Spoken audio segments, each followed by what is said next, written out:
Welcome to Strategy Saturday. I'm Charles Carillo, and today we're diving into a smarter, faster way to reduce your apartment delinquencies and protect your NOI before it's too late. This exact scenario happened to me multiple times when I became a landlord 2 decades ago until I put together some guidelines that we now follow when working with tenants. So let's get started. In episode SS238, we discussed reducing your vacancy rate as a great way to increase your property's NOI. Now, going one step further is reducing your property's delinquencies. Number one is tenant screening. So if you don't get anything else from this episode, tightening your tenant screening is the best way to reduce apartment delinquencies. Over the past few years, tenant fraud has increased significantly. If you are self-managing your properties or you've hired a third-party management company, the manager should initially focus on confirming the tenant's identity, employment, and income. And I highly suggest utilizing an AI document screener or verification service to assist with this process. Next, I would suggest outlining a strict list of tenant screening requirements, such as a minimum credit score, a minimum rent-to-income ratio, maybe 3 times, and a stance on criminal history. Lastly, the deposits required for new tenants to move in should be reviewed. Are you asking 1 month or 2 months? Or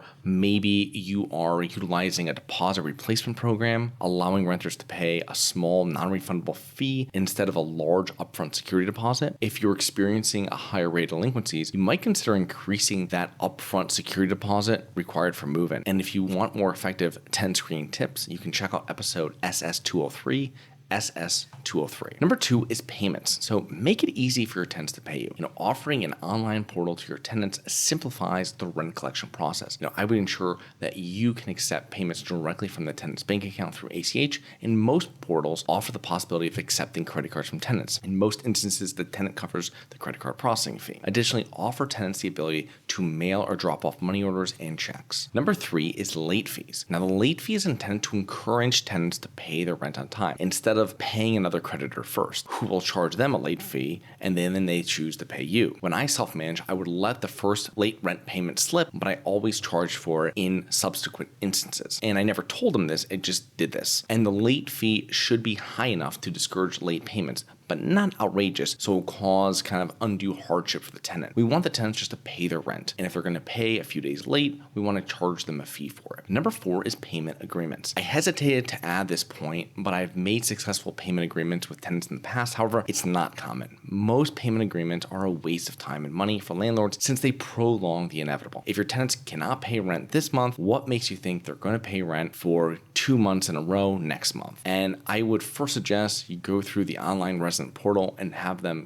offer them that they can pay rent via credit card. If they cannot do that, I would discuss cash for keys, which you can learn more about in episode SS98. That's SS98. But really, we're giving them money for them to vacate the unit in a week or 2, and then you can move on with cleaning up, making the apartment ready for the next tenant. Number 5 is streamlining your eviction process. Now, most property owners do not understand the eviction process until they're forced through it. This put owners at a disadvantage compared to a seasoned real estate investor who knows the laws and has an attorney lined up to the point where they just forward the information to them, and the attorney immediately starts the process. And this is one of the benefits of working with a property manager, because they know this inside and out. So number 1, understand really your local eviction laws and timelines. And this is if you're just an investor and not managing, or this is definitely if you are an investor and you're self-managing your properties. Number 2 is start the process sooner rather than later. When rent is unpaid and tenants have been unresponsive to multiple calls and text messages, maybe some door knocks, have your attorney start the 3 days or quit process, or also called 3 days to pay or quit. In other words, in Florida, if the tenant fails to pay the full amount within 3 days, excluding weekends and legal holidays, the landlord can begin the eviction process. And really, that's 3 days after they've received the notice. Now, since all of my rental properties are in LLCs, I have to utilize an attorney. But when I own rental properties in my own name, I still always utilize an attorney. It's similar to opening LLCs. I always have an attorney do it for me,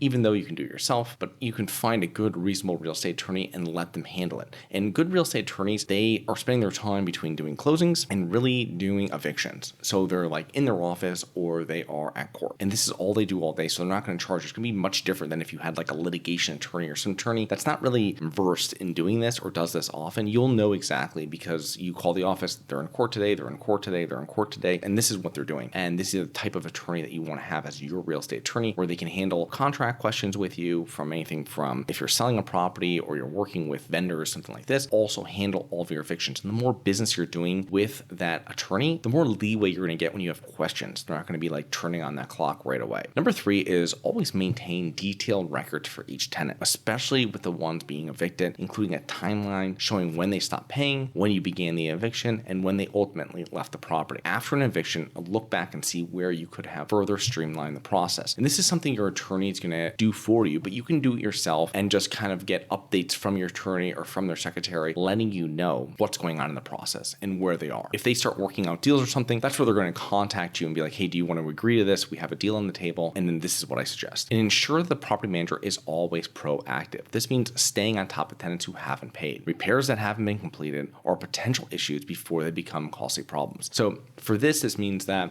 if tenants haven't paid, you speak to property manager sometimes like, oh yeah, we called that tenant. Well, if they haven't paid after like 4 or 5 days, there's a lot more than just calling or one call is going to do. I need people over there knocking doors. I need texts. I need multiple calls. I need this to know that get a firm, listen, this person is just avoiding 100%. Okay, at that point, let's start the process. You know what I mean? And this also goes where you have, they should be doing these property managers, especially if you're the property manager, going to your property and doing inspections on the property. This doesn't have to be like a full inspection like you're buying a property. Like they're walking the property where they're inside units and they're seeing issues. They a lot of times will tell you what's going to happen, what problems are going to happen before they really happen, if that makes sense. So you can see stuff and you're like, okay, this has got like a short lifespan here, and this is what they should be bringing to you and be like, hey, you should really looking forward to fixing this in 1A, or this hot water heater should be done in like the next 6 months. This is stuff that what they're doing, and this is where you can get ahead of issues. And when you have everything lined up, this is where you're avoiding issues with your tenants as well. Because if you have to take their hot water heater off for like 90 minutes, it's much different, and then you're taking it off for like 2 days, right? Number 6 here is knowing your numbers. Start improving your reporting to make it easier to review delinquencies monthly and annually. Now, this is a little bit more in-depth because most landlords don't have this capability, but if you start tracking how many days your units are down between tenants and how many days does it take to make ready the unit and how much does it cost, and when a delinquency occurs, how much does it typically cost you between lost rent, legal expenses, and preparing the unit for the next renter. This will make it much easier to figure out how strict you are with your tenant screening, number 1, and then also really how much you're going to be spending when or what you would offer for cash for keys. If you know it typically costs you $3,000, which is pretty low actually, maybe it's $5,000 between lost rent, during an eviction, between the attorney, all this type of stuff, you're going to be much easier to go to a tenant that's not paying, offer them $1,500 and have them leave, and then really be done with it, and then you can move on. So these are important things that you have to take into consideration when you're renting properties and how you can help reduce apartment delinquencies at your property. So I hope you enjoyed. Please remember to rate, review, subscribe, submit comments and potential show topics at globalinvestorspodcast.com. If you're interested in actively investing in real estate, please check out our courses and mentoring programs at syndicationsuperstars.com. That is syndicationsuperstars.com. Look forward to 2 more episodes next week. See you then. Have you always wanted to invest in real estate but didn't have the time, didn't know where to find the deals, couldn't get the funding, and didn't want tenants calling you? Since 2006, I've been buying income-producing properties in great locations that provide us with consistent passive income while we wait for appreciation in the future and take advantage of tax laws while we're waiting. And unlike your financial advisor, we invest alongside our investors in every property we purchase. Check out investwithharborside.com. If you like the idea of investing in real estate, if you like the idea of passive income, partner with us at investwithharborside.com. That's investwithharborside.com.